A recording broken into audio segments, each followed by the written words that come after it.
വണക്കം അറിയോ?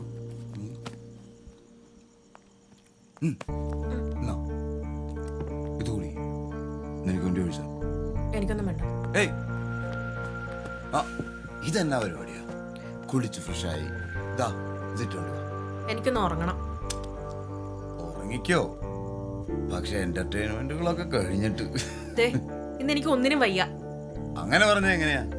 3-4 ദിവസമായില്ലേ പോയിട്ട്. അവിടെ എന്താ ഭാര്യ ഒന്നിനും സമ്മതിക്കത്തില്ലേ? അതൊരു വഴിപാടല്ലേ മോളെ, അതുപോലാണോ നീ? You are something very hot. വേണ്ട, സുഖിപ്പിക്കണ്ട. എണീറ്റേ ചെല്ലേ, എഴുന്നേൽക്ക്. വിട്. ഇങ്ങോട്ട് എണീറ്റേ. വിവേക്, കുളിച്ച് ഫ്രഷായിട്ട് പോ. മടി. എന്നാ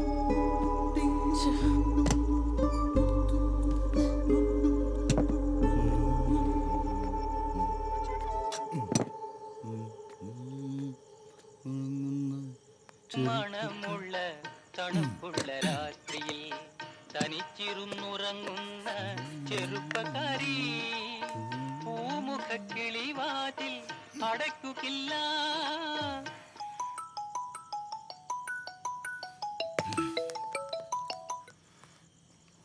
ഹലോ, വിവേകേട്ടൻ വല്ല ലേഹ്യം പുറത്ത് മറന്നു വെച്ചായിരുന്നോ? എന്നാ ലേഹ്യം അത്? മോളെടുത്ത് കഴിച്ച അവള് തൂച്ചലോട് തൂച്ചല. പാവത്തിന് ഇന്ന് ടോയ്ലറ്റിൽ നിന്ന് ഇറങ്ങാൻ നേരം കിട്ടിയിട്ടില്ല. അമ്മയ്ക്ക് നല്ല സംശയമുണ്ട് കേട്ടോ. വിവേകേട്ടൻ കഴിക്കുന്ന ലേഹ്യമൊക്കെ എന്നാത്തിനുള്ളതാന്ന് എന്നോട് ചോദിച്ചു. ഛേ, ആകെ നാണക്കേടായി. നീ ഒന്ന് ഫോൺ വെച്ചേ. കൂടുതലാണെങ്കിൽ അവളെ വല്ല ഡോക്ടറെ അടുത്ത് കൊണ്ടുപോകും.